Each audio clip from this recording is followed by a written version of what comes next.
భారత్ పైకి ఖలిస్తానీ ఉగ్ర సంస్థలను పాక్ ఉసుగొల్పుతోంది అంటూ కూడా తీవ్రమైన చర్చ జరుగుతోంది. కెనడాలో మరోసారి రెచ్చిపోయారు ఖలిస్తానీ ఉగ్రవాదులు. వాంకోవర్లోని ఇండియా కాన్సులేట్ను సీజ్ చేస్తామంటూ ఖలిస్తానీ సిక్స్ ఫర్ జస్టిస్ సంస్థ బెదిరింపులకు పాల్పడుతోంది. వాంకోవర్లోని కాన్సులేట్ను ముట్టడిస్తామంటూ హెచ్చరికలు జారీ చేస్తోంది. రేపు కాన్సులేట్ను స్వాధీనం చేసుకుంటామంటూ హెచ్చరిస్తోంది. భారత హై కమిషనర్ దినేష్ కే పట్నాయక్ లక్ష్యంగా పోస్టులు విడుదల చేసింది ఖలిస్తానీ. ఆ నోట్ను ఒకసారి నేను మీకు చదివినిపించే ప్రయత్నం చేస్తాను. 2 ఏళ్ల క్రితం ఆ నోట్ని మీరు చూస్తున్నారు ఆర్టీవీ స్క్రీన్ వరకు కాసేపటి చూపించే ప్రయత్నం చేయబోతున్నాం. Six for justice media advisory అంటూ పబ్లిక్ నోటీస్ని ఇచ్చిన సందర్భం. Seize of the Indian consulate Vancouver అంటూ కూడా ఇచ్చిన నేపథ్యం. ఈ క్రమంలో 18 September 2025 2 years ago on 18th September 2023 the then Prime Minister Justin Trudeau told the Parliament that Indian agents' role was under investigation in the assassination of Shahid Hardeep Singh Nijjar.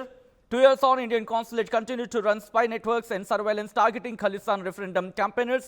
The threat is so grave that the RCMP has offered witness protection, quote unquote here, to Indrajit Singh Ghoshal.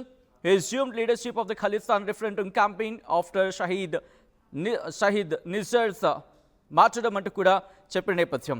ఈ క్రమంలోని what when wear అంటూ కూడా 3 బ్లాక్స్గా ఈ అంశాన్ని వాళ్ళు ప్రతిపాదించడం జరుగుతోంది. ఈ అంశాన్ని గురించి వాళ్ళు మాట్లాడడం జరుగుతోంది. ఈ క్రమంలో వాట్ అనే అంశానికి సంబంధించి seize of the Indian consulate Vancouver on when అనే అంశానికి సంబంధించి ఆ నోట్ని మీరు చూస్తున్నారు. వెన్ అంటే 18 సెప్టెంబర్ 2025 8 AM నుంచి 8 PMకి, అలాగే 8 PM వరకు. వేరంటే ఇండియన్ కాన్సులేట్ వాంకోవర్ బీసీ అంటూ కూడా అక్కడ ఇచ్చిన నేపథ్యం. నోటీస్ టు ద పబ్లిక్ అంటూ కూడా. Indo Canadiens planning routine visits to Vancouver Indian consulate on 18th September are advised to refrain and choose another date. Pro-Khalistan 6 torchbearers of Shahid Nijjar will lay a historic siege of the consulate to demand accountability for Indian state-directed espionage and intimidation on Canadian soil అంటూ కూడా వాళ్ళు చెప్తున్న నేపథ్యం.